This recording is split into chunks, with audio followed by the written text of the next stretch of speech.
Hi, April. Welcome to the Q Sport Hub podcast. Thank you very much for joining us here today. How's everything going?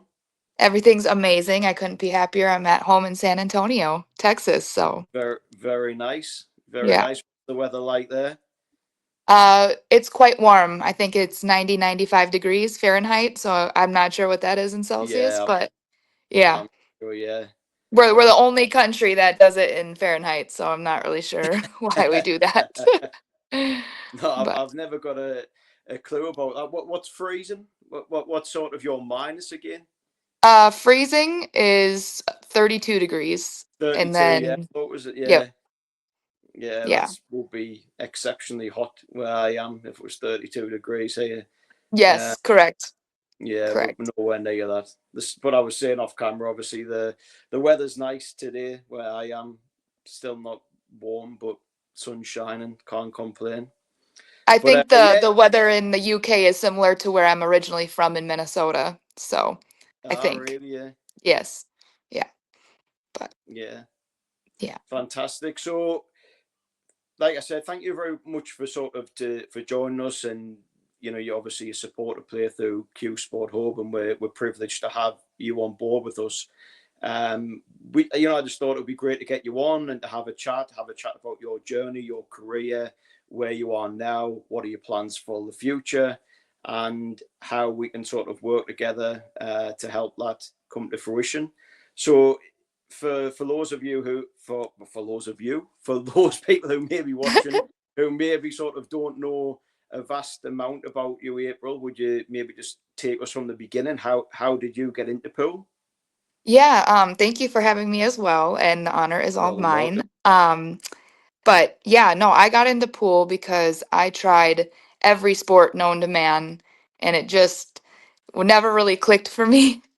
If you're assigned to be goalie when you want to be a forward in like every sport, I don't think it's for you.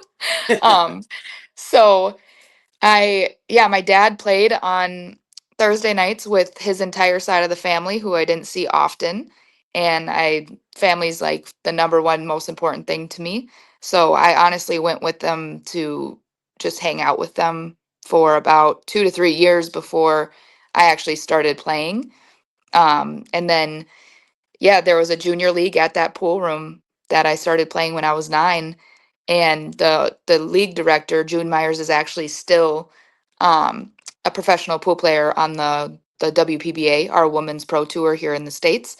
And she pretty much hand placed me everywhere I needed to be to kind of secure a career in pool, right? Like I met the right people, I went to the right tournaments, I qualified for the right events. So from 9 years old, I was really like picked out of the bunch and just said like, if you really love this, I can tell that you do. I'm gonna kind of direct you, if you will. So she took me under her arm, and yeah, I owe a lot of my career to her for sure. Fantastic. Yeah. So when obviously you mentioned 9 there about uh, playing sort of more competitively. Was that when you first picked up a cue, or was that before? So I was 8, 7 or 8 when I started Yeah. like just hitting balls with my dad. But she had an age limit at that time of 9 years old. You had to be 9. So I would just hit balls with my dad until like the whole year. I'll never forget that that was like the most painstaking year because I just wanted to compete. Um, but yeah, I guess I've had that competitive nature since I was born. So yeah. Fantastic. So was it your dad that taught you how to cue properly in the game, or did you get to a stage where you start to get lessons and some professional coaching?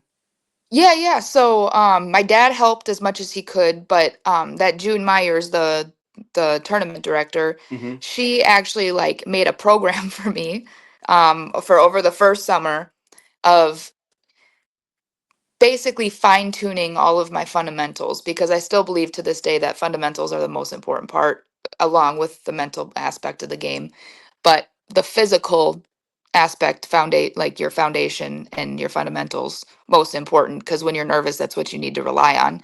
So she fixed all of my bad habits at 9 years old, 9, 10 years old. So um I had a pretty stable foundation growing up, which I'm very grateful for because it would be very difficult to change bad habits at this point in the game. Um, so yeah, she was very monumental in that. My dad for sure. Mark Wilson, who used to coach the Moscone Cup for Team USA, he coached me through college. And yeah, I've taken many lessons from many people that I'm very grateful for, because if you can take one or two things from each lesson, I mean, you're going to have a whole arsenal of tricks, tips, and tricks, that you can pull out at any point in time. So, yeah, I've been very, very lucky to work with many of the top players. Yeah, fantastic. And at what point did you start thinking, I've got a lot of talent here, I could actually make a career out of this? What sort of age was that, or what was the one particular sort of defining moment? Maybe a tournament win or a run in. Yeah, yeah. I guess the moment where I was like, wow, I didn't know that like this was where I was at was when I was 16, my first ever professional women's event at Soaring Eagles, Michigan. At that point in time, it was on ESPN 3, I think. I had just entered, so that my first pro event was ESPN's last event. So I knew in my heart, I was like, if I if there's any chance of getting on ESPN, it's this trip, because that's it. Um, so I ended up getting on ESPN. I got in the semifinals, so I got like top four. Um, and after that, I because I had won junior nationals and gone to junior worlds quite a few times by that point. But when I would get to junior worlds, I just couldn't compete because it was just 18 and under, and you know, it just the talent was so strong. I mean, we were the likes of Cheska Centeno out of Philippines were winning junior worlds at that time. So um, I I wasn't really placing well or finishing well at those events, so I didn't think that I had what it took to like do well in a professional event. So when that happened, I was it was a huge confidence booster, we'll put it like that. Fantastic. Yeah. And what? Sorry, what age were you then? I was 16. 16. Yep. And were both parents sort of supportive of that? Absolutely. My dad was the one who came with me everywhere. My mom and dad had normal jobs, so my mom would just go to work while my dad was gone, because he was gone a lot, to help me take me everywhere that I needed to go. So she was the one that always stayed home. And the older I get now, I would say that my dad still loves watching me play. Don't get me wrong, but there's a very complex relationship there. So my mom is the one typically, asking my dad, "Hey, should we go watch?" And obviously he would love to, but I feel like my mom is more excited these days, and that's not in a bad way. Just you know, that complex relationship changed things for both of us. Like Yeah, I told my dad, I was like, I think I'm better off if you're not there, simply because he's the one person that um I care what he thinks, if that makes sense, when it comes to yeah, my pool game. So I think that plays a role in the nerves and everything like that. So over the years, we just kind of agreed, hey, I think it's best if you support me from a distance, you know? So brilliant. And so, I mean, obviously, it's different for me being UK based, but I'm really Mhm. curious. Obviously, you're talking there, especially when you're younger. How much traveling was involved? Was it a state by state thing? Obviously, you're saying there about big junior comps. Yeah. Were you having to travel a great distance and frequently, even for juniors? Because that's quite a lot. Yeah. So we traveled around the states quite often. I wouldn't say as far as I necessarily do now. But so junior nationals would always take us to like Vegas or um, Kentucky, Louisiana. So nationals took us everywhere, the junior nationals every year, and junior worlds. then they also made like a junior Moscone Cup, which was called the Atlantic City Cup, I believe. Yeah. Or not Atlantic City Cup, the Atlantic Challenge Cup. Sorry. Yeah, the Atlantic Challenge Cup. And that took us overseas as well, and then other places in the United States, such as Vegas as well. Um, so I would say like 3 to 4 times a year, I was traveling like quite a bit, quite far out of state, and then overseas. But most of it at that point in time was in the Midwest area. There's a tournament series, the MPA tournaments up in the Midwest that John Stitch runs. And we played, my team and I, we would play in all of those events. So that would take place in Minnesota, Iowa, South Dakota, Illinois, you know, kind of all the surrounding states. So we went to those states quite often. You know, Yeah. when we would go, it was somewhere in the Midwest, but it was far enough away, like a 6 hour drive or so. So See, that blows my mind because that's a long way. I mean, in comparison, I'm sort of northeast of England. right.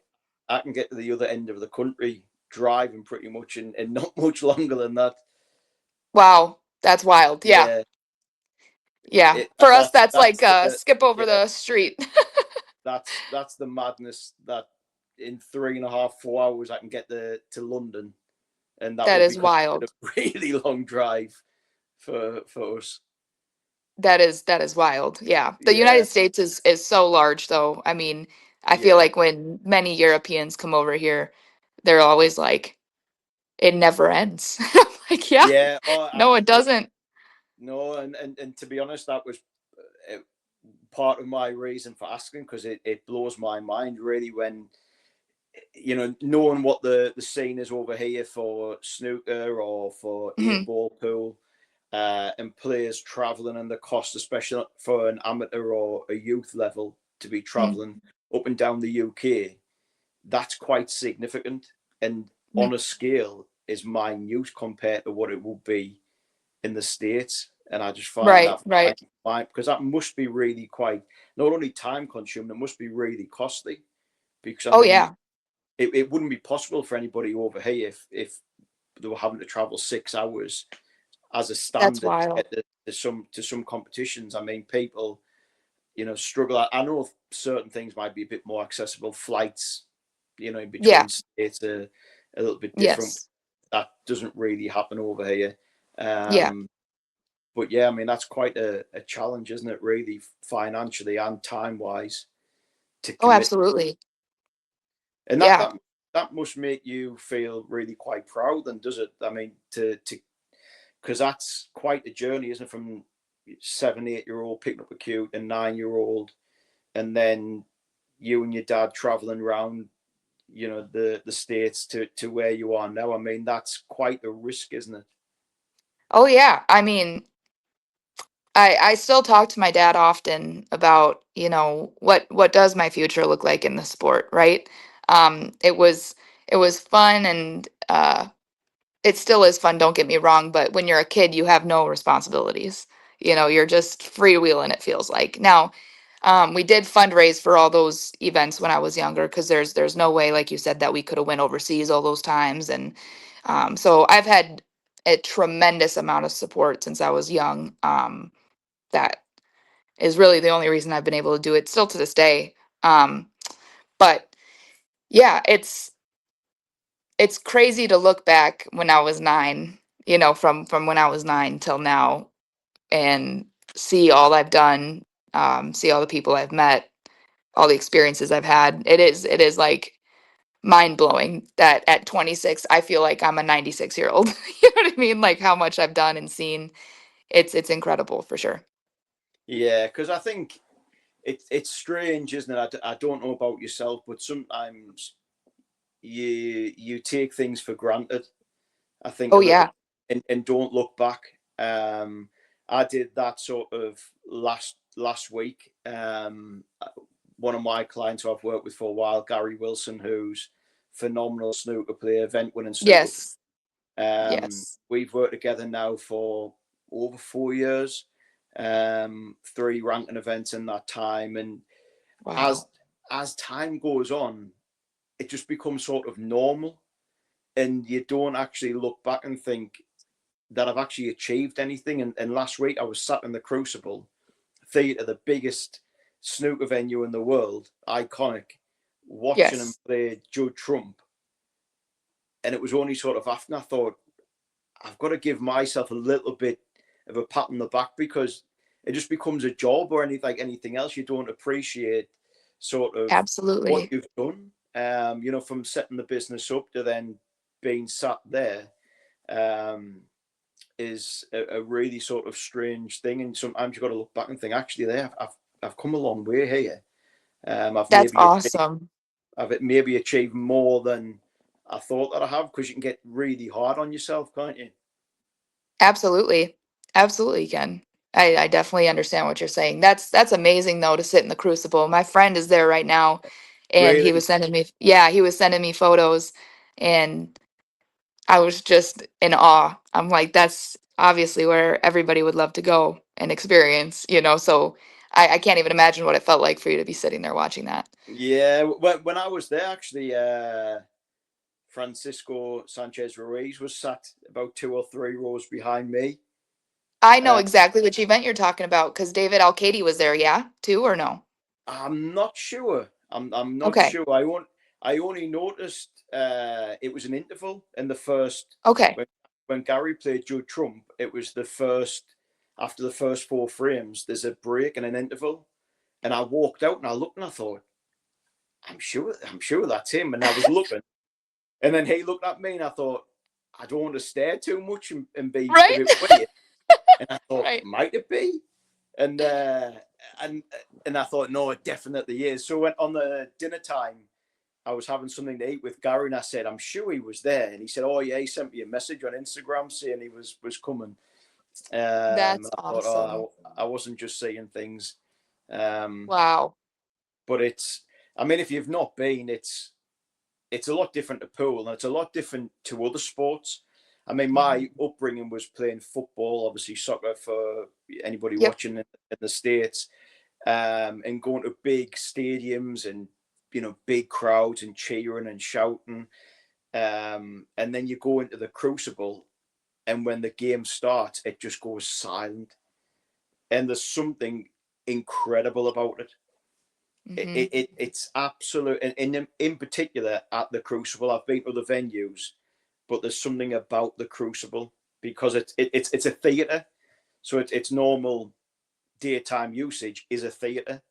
So the Wow. seats are obviously all set as it would be looking onto a stage. So the acoustics and everything are all designed really for watching a player or watching something being performed. Yeah. Um, and it's just an incredible experience for anybody. I always say to some of my friends who have never been, and say, just come and watch a game, because it really draws you in, because it makes it feel, you can feel the tension straight I was just away. gonna say, is it extremely intense and like almost Yeah. like a heavy feeling? It has Hmm. to be. Yeah. Oh yeah, absolutely. Yeah. So I can only imagine what it's like as a player. But Oh gosh. but Yeah. you can pick up on key moments, and yeah, it's incredible to be able to sit in. It's so unique, and I would encourage anybody, if they get the opportunity, to go and watch some snooker. But in particular at the Crucible, it's incredible. The World Wow. Championship, brilliant. Wow. That's On, incredible. on that note, I mean, what's the biggest or best venue that you've played in? Oh wow. I would have to say the grand finals, the grand masters of the Joy and the Dooyah events. Hmm. Their TV table, their main TV table is unlike anything I have ever seen in my life. It's yeah, that'll make you question life choices real quick when you get out there all by yourself. Holy Yeah, smokes. Yeah. yeah. Is that obviously in China? I'm guessing. Yeah. Yep. Yeah, Uh yeah. the the first one was in Chengdu, Hmm. China. That was the Joy Grandmasters that I played in not this year, last year. And same with Duya. Last year was in Beijing. And Yeah. they know how to use lights and how to I mean, it's the loud music, when you're walking out. It's intense. Like Yeah, it's it looks incredible. Stephen Ellis, who's obviously a supporter player through Q Sport Hub, he's a yes. phenomenal here ball player, and I've seen a lot on his Instagram or Facebook videos where he's walking out and videos they've Yeah. shared. It does look incredible. I know he speaks incredibly highly about sort of the whole experience, not just the playing, but how the players Yes. treated from arriving at the venue, from the flights to the airport, outside of it, the hospitality. Yes. Says it's very, very special. And I've spoke to a couple of people like that. Gary's another one, actually. Gary Wilson. He's played in some hairball events and sent me lots of videos where he's been out after, and meals and everything else, and it looks spectacular. It really, really does, and there's a lot of effort gone into it. It's unbelievable, truly. You can take videos all you want, but until you're there seeing like the quality of like, I don't know how to explain it. This ginormous screen, which is like the whole wall behind the stage, is crystal clear. I mean, I've never seen anything truly like it. It's Yeah, it takes your breath away, really. You can't help. But there's been many times in the opening ceremonies I've teared up, like, and I've Really, like had tears fall because I'm just like, this is. It gives you hope that there is much more to come for pool. It gives you hope for a future for pool. And I know it's not pool, it's hayball, but for the billiard sport in general, they can all follow in yeah. line to what they're doing. It's a form of polo, isn't it? And I Right. think, yeah, and that's, I think the opinion that I share, that if all of the pool formats were struggling, it will be a concern. But when you've Hmm. got different options, I don't know about yourself, but certainly in the UK, and certainly where I am in the UK, pool is grown exponentially. Really, it's getting bigger. Yes. It's been for years. You've got the ultimate pool, the Hmm. IPA pool, both eight Hmm. ball, and then now there's a growing demand of players playing hairball as well, uh, Yes. and that's aside with nine ball and other formats. But there's a few thriving tours, so it's definitely on the up, and I think that presents more money and more opportunities for players like yourself to make more of a career and commit, fully to it, for others who are sort of struggling maybe to get by in the mid to lower end of leagues. Hmm. And I think it's fantastic. It's great to see, and brings me on to the next question. Obviously, you've mentioned there about hairball. Yes. Your obviously journey was it nine ball, 10 ball, sort of more, Rotation. Yep. yeah, American pool. Yes. yeah, American pool, and then now do you play much American pool? Is it more hairball? And at what point did that transition happen? Yeah. So this year, I actually only play hayball. I talked to all my sponsors. I said, listen, they are really trying to get hayball in the Olympics. And that Yeah, is my biggest dream. I feel like that's any athlete's biggest dream in life. Um, I mean, that's why I started focusing so hard on it. I didn't know pool wasn't in the Olympics when I was 9, right? That was yeah, like, I just thought that was the natural progression of any sport you chose was you'd get in the Olympics. So when I found out it wasn't, that was a huge heartbreak. So when I found out their main goal is to get it in the Olympics, like that's the main goal of this tour that I'm playing on, uh, I couldn't not support it. I mean, it was just a no brainer for me. So last year I tried to play both hayball and pool, and Kelly Fisher can do it because she's a freak of nature and she's incredible. She's just an absolute phenom, and I have nothing but praise to give that woman. It's incredible what she's capable of. But for me, um, I definitely noticed I was struggling in both disciplines at one point because I was going genuinely back and forth overseas and then back to pool and then back to hayball and going back and forth where the tables are in my opinion, incredibly different. Incredibly different. You're going from, rounded pockets with squared rails, and they play fast, don't get me wrong, but the cloth is napped, so it's just a different kind of fast. Whereas when you go over to like American pool, if you're playing on brand new cloth on American pool, it's like glass. It's almost, for me, I couldn't control my cue ball at all because I was like, it's just rolling. The rails weren't grabbing spin, nothing was working. I was like, what is going on? So I decided this year it was too much to switch back and forth. I just started struggling in both. So I was like, I just got to commit to one. There's just no way I can do both again. Um, so I committed to hayball this year, which some people find funny because hayball is not really existent here in America. So there's really no way for me to warm up and get prepared unless I went to a different state, for a little bit and played at, somebody's in their home. But um, yeah, it's not big here in America yet, but I'm hoping that changes in the near future. So Yeah. So yeah. is it a case of sort of there's a handful of places have tables, or is it really tough to find a table in the States? It's very tough. I know of two locations, and like that are in public places that I could go to. One's in Indiana and one's in, I think, New York, and I live in Texas.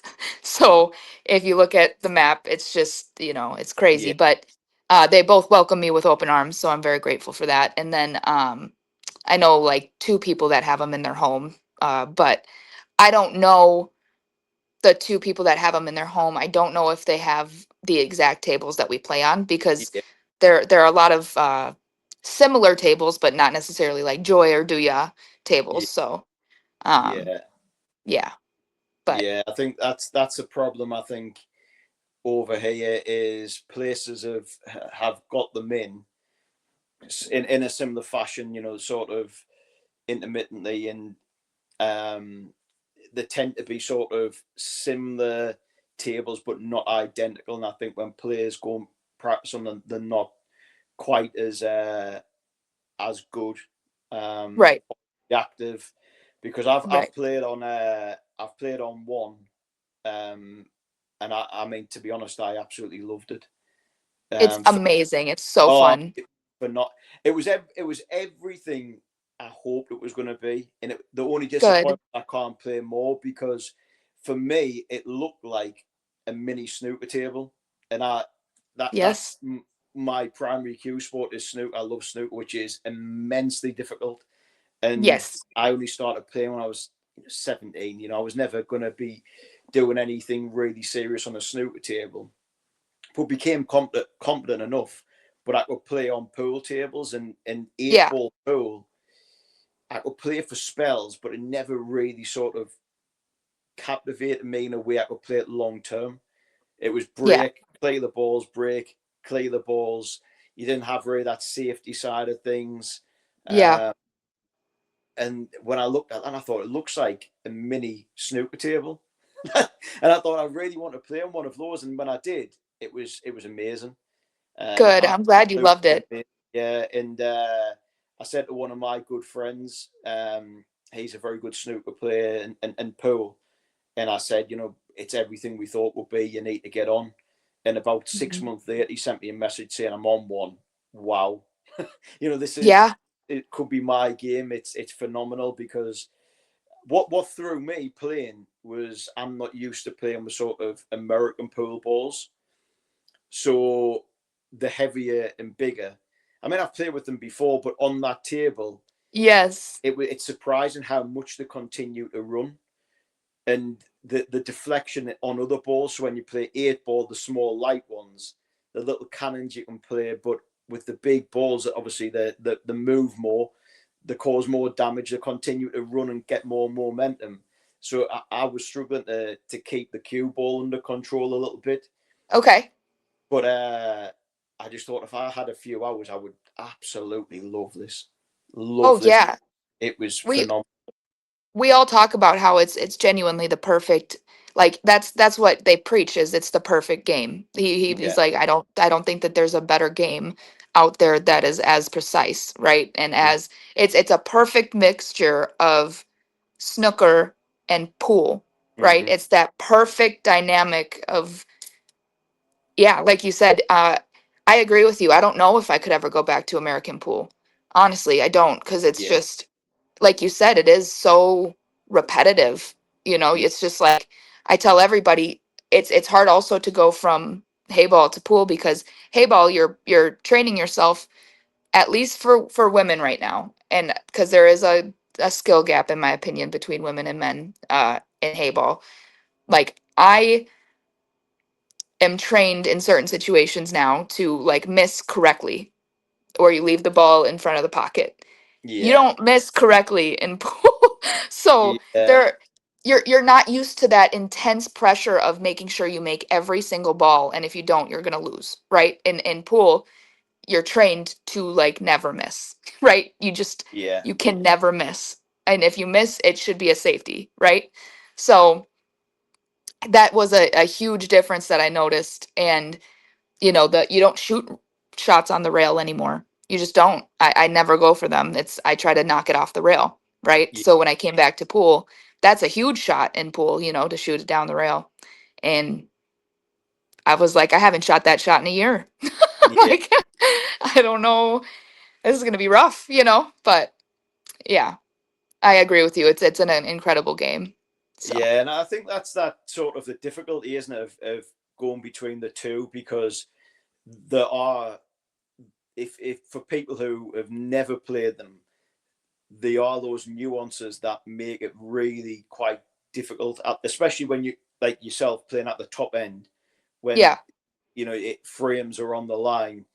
Those things make a big difference, where knowing what shots you can and can't play. And when you're flitting between the two games, it can make it really difficult yeah, to be able to do that, because it's bizarre, but I mean, it is like a mini snooker table, and shots like yes, down the rails, and like you said there about having to move balls. That was the fun part for me, because that's what you have to do on a snooker table, but yeah, it's double the size, and right.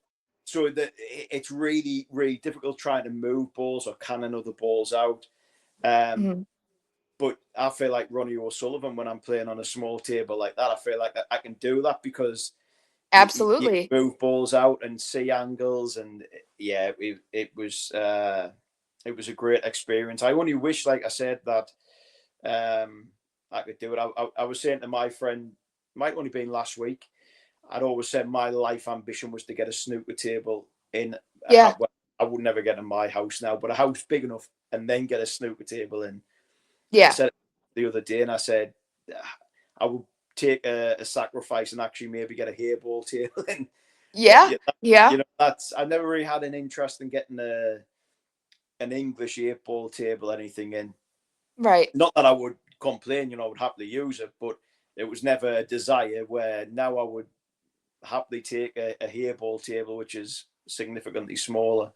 Yeah, But it's a great game. I would encourage anybody, if they get the opportunity, to go and give it a go. And I hope it does get in the Olympics. I don't know where they're at with that side yeah. of things, but it certainly looks to be run really professionally. The events look fantastic. I just hope that there's more start coming into the UK and the States, and I'm sure that's part of the Absolutely. plan, which will help to grow the game. And then it becomes more accessible to people like me to play for fun and to ruin the cloths and You're so funny. to start taking chips out of the cloth. But no, it's a great game. So I mean, is that your long term, or well, medium short term plan, is to continue to play hairball and just see where it goes? Yeah, I think so. I think that's where my heart is right now. It really did like ignite a whole new passion and drive in me to play. Because like you said, American pool just got so um mundane kind of, and Yeah, just um I don't know how to say it. Like there's so many top players now. There's so many. there's so many that just, I mean, are phenomenal. They're phenomenal. And um I'm very grateful and lucky to have had the life I had in pool, right? But I just had to come to terms with myself. I'm like, are you going to commit what it takes to be, the top pool player? You give your entire life, which I have given my life, don't get me wrong, but to afford to be able to live this lifestyle, I've been, um, going to expo centers or expo events to raffle and be there for my sponsors and whatnot because they treat me very, very well. So that's my side hustle is I would go to all these expo events where you're not necessarily playing, but that's where I'm making the money. Whereas the other players spend that time practicing and they win more money because they've prepared much much more than I have. And I'll admit that, like I would prepare, don't get me wrong, but not near, what I mean, Christina Tkach is my best friend and I know I don't prepare anywhere near what she did, So I kind of made that decision when Hayball came out.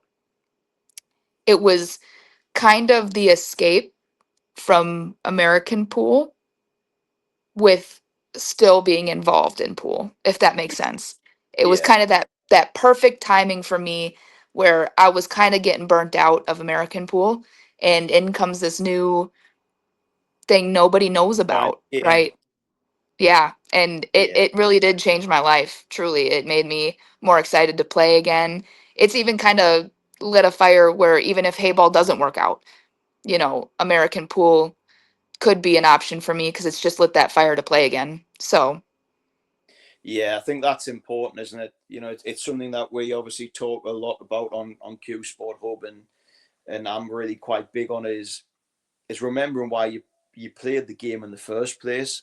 mhm. Because when you start off at, like in your case, 9 year old, taking the game serious, you never thought about where you were going to be or anything Yeah, else. The worries, it was just that excitement to get on the table, to get better, to make that clearance, or to pot a ball that you were really struggling with, and you just became absorbed by it. And over time, it becomes quite repetitive, doesn't it? And then money yeah, becomes involved, and money worries, and traveling, and sponsors, and then yes, pressure and demands, and then all of a sudden that passion is entirely different. It becomes a job, and yes, when you can, which isn't always easy, is to try and look and think, why did I play the game in the first place? Where absolutely. that, because it's like any art form, isn't it? Whether it be a musician or somebody painting or whatever it may be, it's the same thing, isn't it? You start off wanting to perfect that craft, to Hmm. get better, and there's that excitement there, and then over time that can dwindle, can't it? And trying to find that, and obviously it seems Hairball has been your answer to doing that. Yeah, yes, absolutely. It has been. Absolutely.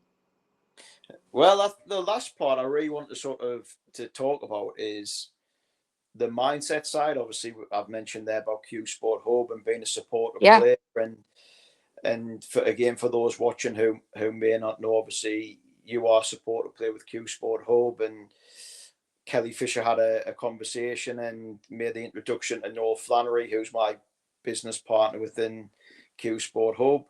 Um, and yeah, if you could just sort of fill me in a little bit about your experience so far. What led you to having a chat with Noel, and how have you found things so far? Yeah, absolutely.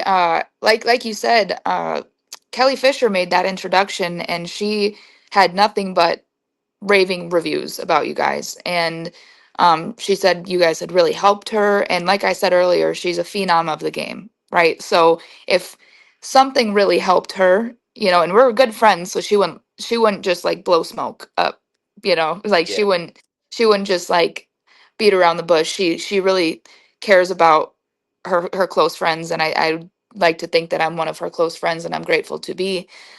And she looked at me and she knew where I was at. Honestly, she knew I was like, this can't be it. You know what I mean? Like this there has to be more, And so um yeah, she knew that she thought it would help me, right? And she's like, I couldn't think of somebody um or besides you and Janet Atwell. Yes, I believe you guys work with her as Yeah, well yeah, to help get it into the United States, and that was a huge compliment to me. So of course I was gonna give it a try, and I met Noel, and he has been monumental to my mental game for sure. I was having some health paid you to issues. say that. What's that? Has he paid you money to say that? No, no. He's like the perfect amount of like blunt in a kind way. I don't know how to explain it. It's Yeah, like he makes sure he says like this is a safe zone, when we talk. Um and it's everything I'm going to say is to try to help you. It is not to try to like bring you down in any way shape or form, and the way he speaks is very important to me, right? Um as a female in general, we're just more sensitive individuals, and for me, it's very important that I don't leave a conversation feeling like I'm doing everything wrong. You know what I mean? That's just overwhelms me, and then it's not beneficial to me. And he makes sure to like tell me what he believes could help me, and then tell me you do not have to do this. This is just me explaining what I think could potentially help you, right? So he leaves it up to you to listen or to not listen, and he will not judge you if you don't listen. It's just like yeah. here's what I think will help you. And I definitely had not the best mindset towards billiards, as I told you earlier, and I was going through a lot of health issues, not serious, but just there, like very much there. And I was just kind of like, I don't know. I don't know what, the future holds for me. And now obviously how I speak about hayball and pool, I mean, I feel like everybody can tell the difference. So he was very, we had probably 5 or 6, hour to long conversations that, yeah, I mean, definitely worth the money to it for everybody else watching this. Like, he knows you and him obviously know what you're talking about. You don't help a player like Kelly Fisher without knowing what you're talking about. So No, I think Noel's phenomenal. I think what we do and what Noel does might not be for everybody, um, but I think what you've just said sort of is quite important. That he doesn't judge. That there is no judgment, because we have a lot of conversations and have done over the years and about elite players and primarily going back to when we started the business, um, mainly with snooker players because that's where we both worked, and it was we had this conversation one day. I don't know how it sort of came about, but it was every player when you ask them what will you do to be successful, all of them will say anything. Few of them will actually do that. hmm Most of them are just either kidding themselves or a little bit deluded, but most know that they actually aren't going to follow through with that. And hmm it's then, well, if you're serious about achieving what you want to achieve, hmm then you have to put the work in. And a lot of the answers for most people they already know, but they aren't prepared to actually put that work in. And that's where we've had the success in Q Sports is the things that we preach and the things that we know work in elite sport and in sport in general. hmm If they're applied to Q Sports, then it's not just mindset; it's performance. Yes. Mindset sort of underpins everything, really, but it's that commitment to I want to be the best hairball player ever, or hmm that I can. Yes. So what do I need to do? Well, am I doing Yes. everything I can possibly do? Am I doing everything I can do on the table? Am I doing everything I can do off the table? Am Yes. I doing everything with diet, with lifestyle, with fitness? And it's sort of people then go, well, what's that got to do with that? Well, everything. hmm It all comes around. I know Noel's really big on well-being and what you do off the table. How can you be your best on the table when you aren't off the table? How many players do you know that are having struggles off the table are playing the best stuff on the table? It just never happens. You never No. see somebody who's absolutely flying on a pool table and think, God, they're going through a lot off the table. Yeah. It happens, and it's trying to find that balance in life and your mindset, but doing stuff you can do to improve, and finding what Noel obviously calls the process of what you do, like you would in life and a job and anything else. Is if I do this on a daily basis, that's going to make me a better player. I know where I'm Yes. going to be. Where some players can be really quite scattergun, and Mhm. I'm going to do that. I'm changing tip next week. I'm changing the chalk I use. I'm doing a different drill this week. I'm doing that. I'm going to try practicing less on this day, but more on that day. And they'll Yeah. try all of those things, but they won't try the others. And Yes.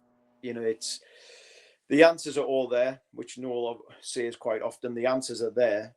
You Yep. just have to obviously find them for yourself and put the work in. And often for people as well, it's not a vast amount of work. No. It's not as if we're changing people's lifestyle or games. It's not a vast amount of work, but it's stuff that helps both on and off the table.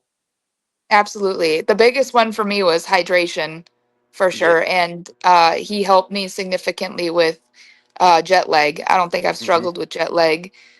Maybe when I Yeah. came back to the States, but like before our tournament, I don't think I've struggled with jet lag since I've been working with him. So that's it's how he explained like how to get through a flight and when to sleep, when not to sleep, when to push yourself, when not to push yourself, to stay awake and whatnot. And like I said, hydration was the biggest thing for me that I noticed a difference in. Holy smokes. I didn't realize how large of an impact that had on your mental clarity for sure. That was Yeah. huge. Yeah. That was huge. And it is. I think it's one of those things you don't realize until you start doing it properly. Hmm. And Hmm. I think for a lot of people, which is again, especially with pool, you're flying, you're traveling, all of that dehydrates Hmm. monstrously. It dehydrates the body, and your body needs hydration to perform optimally, in Yes. particular your brain and mental clarity. And so that's why I think there's that gulf where Q sport players maybe look and think, well, I don't maybe need to take as much care as that, because I think the results of, say, things like maybe anxiety or losing your temper or feeling tired and crashing during games, you can attribute that to many different things, but you'll not look and think, well, that could be diet, that could be hydration. You think I'm just not playing well, so I'm that way inclined. But what it can actually do is then raise that threshold, can't it? You still might get tired, but it'll be later in a game, by which point you might be, say, 6-2 ahead instead of being 3-3, or being behind. You've got that buffer where you're now in the clear. And it's the same with Yes. nutrition. It's and how you perform, sort of respond to shots and everything else. Because I know for me, for example, just on a day-to-day basis, that if I don't eat and I go without meals, I become so irritable. Yes. I think in those situations, if I then had to go and play a cue sport that's so fine tuned, Yes. I would end up snapping the cue. I just think, Yeah. I couldn't play. But Yes. you would attribute that probably to other emotions, I think, or some players do certainly attribute that to other Yes. emotions. Think, well, it's maybe because of this or maybe because of that. Uh, Yes. but when you start doing things properly and working through it, it makes a huge difference. And like you said, the hydration aspect, nutrition aspect, because it's not just all mindset. But if you're going to improve your mindset, you have to then fuel your brain. Yes. And if you're not fueling your body and your brain, and you're not sleeping correctly, which is another big one for a lot of players that don't sleep correctly, whether that be Yes. because of jet lag or because of just being out doing stuff they shouldn't have been the night before game, or whatever Yep. else they're playing. Yeah, maybe numerous times during the day, taking the correct breaks in between or trying to get that rest. Hmm. There are all the fine margins that when you start adding all of these up, not many players are actually doing any of these things. Some Hmm. might be doing some, but not very well. So if Yes, you start adding them all up, that percentage increase in performance you're going to get compared to where you are, but in particular towards your opponent and your competitors is massive. it And that's is. why we say to people, sort of the hub and everything else is, you know, a big advantage to players if you go on and you commit and you use it. Yes, that's exactly what Noel would say. I was just gonna say that if you didn't He's say it, is he brainwashed me. uses the I'm telling you, I'm telling you. Yeah, He gives yeah, so much hope that, wasn't necessarily there before, right? He just is able to convince you in a good way, not in a brainwash way, but in a good way. He's able to convince you that like you can do this. It's just you need these tools. And once you yeah. have these tools, you're going to feel indestructible. And it's so true. I had no business. He even said this when I talked to him while I was in Malaysia. I hadn't played on a hayball table in 6 months because I was going to the expos, making money to afford for this year, right? So I was busy working to make the money. And so I literally, like, people don't believe this. I sincerely had not played in 6 months since Egypt, right, in November of last year. And I ended up getting fifth in the Asian Hayball Open, and out of 60 some players. And he even said it. He goes, "You have no business getting fifth. Like, how is this, And truly, it's because of the weapons that you guys gave me. Like, in my head, I wasn't nervous, or like I didn't feel unprepared just because I hadn't hit balls, because like my mental was the best it's ever been, because I Well, that's was it. I Yeah, was able to prepare myself the best, so that I have been able to. I'm not saying I do everything properly yet. I'm just saying uh a lot of things have changed in my and life. and and that's the thing. You know, I mean, Noel says that to me all of the time. You know, and sometimes that's all you need to hear. But often when I speak to Noel, and if there's things going on or whatever, he'll always just say, "You're doing the best that James can do today." And sometimes Yeah, that's all you need to hear. You know, is you can only do the best that you can do. Stop giving yourself a hard time. That's not going to right, help anybody. And and I think that's what can happen in particular, like you said about that event. You haven't practiced. Okay, it's not ideal, but you right, also forgotten how to play. So you there might be a little bit of rustiness in certain positional shots or whatever else, but right. it's then your expectations going into that event, isn't it? If you go into that then expecting it to do really well, or putting Yeah, pressure on, I need to do this, and a lot of players do that. They don't go to yes, work and then think, I need the prize money for this. I haven't got, I need, and start putting pressure on themselves, and then go into this event and start getting annoyed. And you're thinking, well, what were you expecting? And sometimes just shifting that mindset and thinking, well, actually, I've not put the practice in. I'm going here. What do I do? Do I yes, enjoy it or get frustrated? Because if I get beat, I probably deserve to because I've not put the practice in. If I yes, make a mistake, I know why that is. So do I just get on with it and enjoy the experience, or do the opposite? And that can then lead to obviously having a good run and doing well, because in the meantime, your opponent's probably having those emotions, yeah, and it's just sometimes just shifting how you think about things, your response to winning, to losing, to not doing well, the preparation, because we aren't all perfect all the time, or we there's going to be spells in life absolutely. that you aren't going to be able to practice properly. Aren't going to be able to do all of these things, but unless you know how to do them in the first place, there's a huge difference in how much you can excel in your performance. And I think Yeah, that's a really, really like key sort of thing to look at for a lot of players is just take time, be a bit easy, get on the hub, have a look around, see what you can learn. yeah, But Noel is um, he's fantastic, and he's genuinely somebody that I would want to have in my corner if I was a player, because absolutely. a huge difference to anybody really is having that support. in the corner of somebody who doesn't want anything in return, has a genuine passion about what he does, gets a great joy out of seeing somebody do well, and he will be there for you Absolutely. anytime, any day, and with phenomenal advice as well.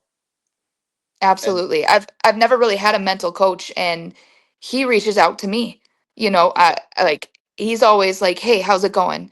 I'm like, "That's so wild that there's a huge time difference." And you're like, "Hey, I just want to check in on you. I know you're like he is on top of it all the time. It is yeah, incredible. Makes you feel so special, truly."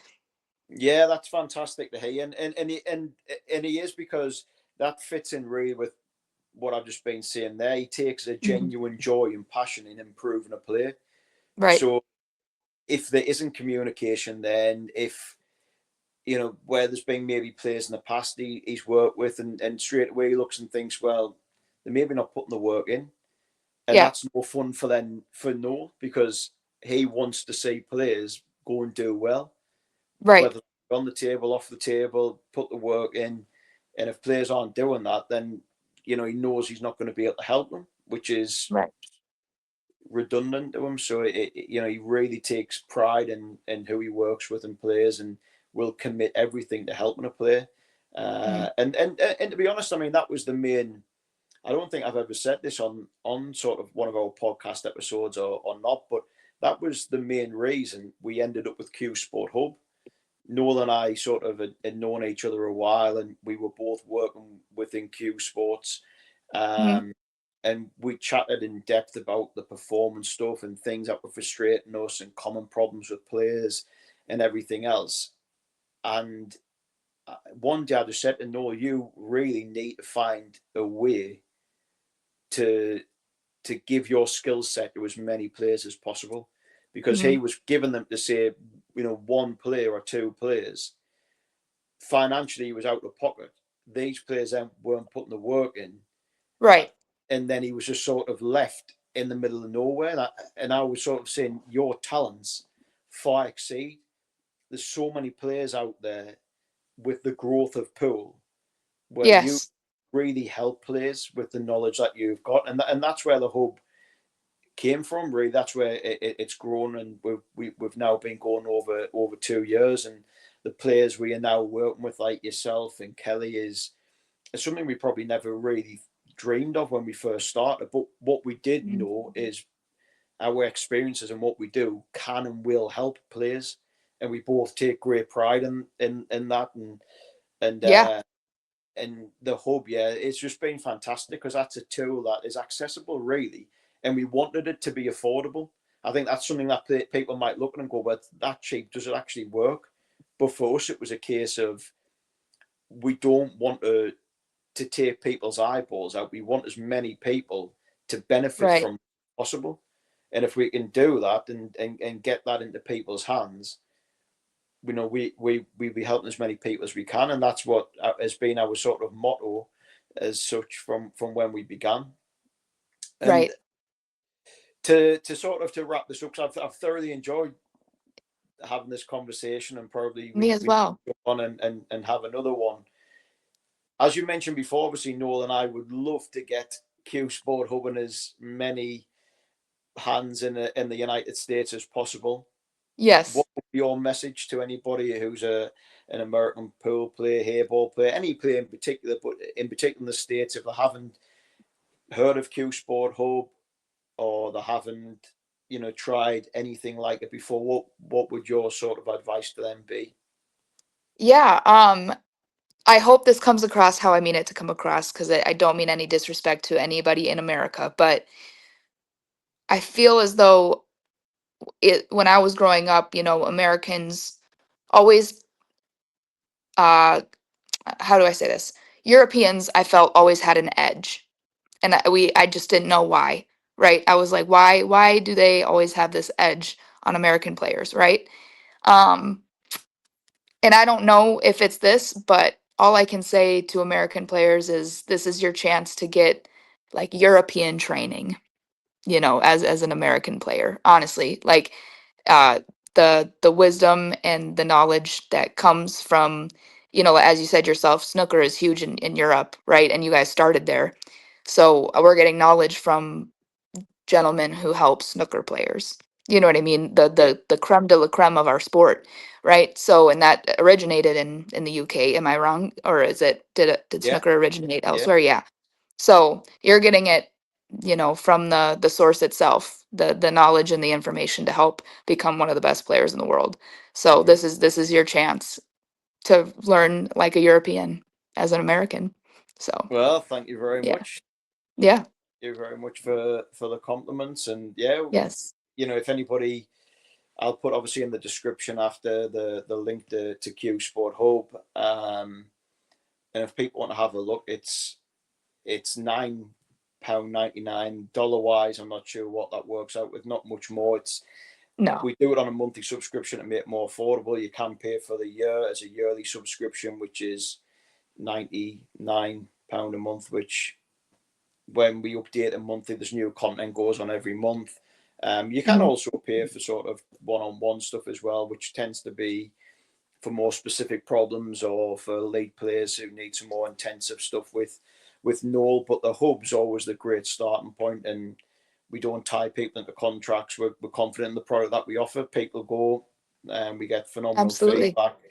So if people are keen to have a go, we love to have people join from the States and give us your honest feedback. But for now, April, thank you very much. I've thoroughly Thank enjoyed you. having you on. And it's been great chatting and getting to know you more. And I'm sure we'll continue to chat more in the future and see you lift some more trophies. Yes, hopefully that is the goal. Or he says not to say hopefully. Yes, that is Yeah, what's going to well, that's it. happen. Yeah, absolutely. Absolutely. Yeah. So, Well, thank you very much and take care and speak to you soon. yes, thank you. It was a pleasure. Thank you. Thank you.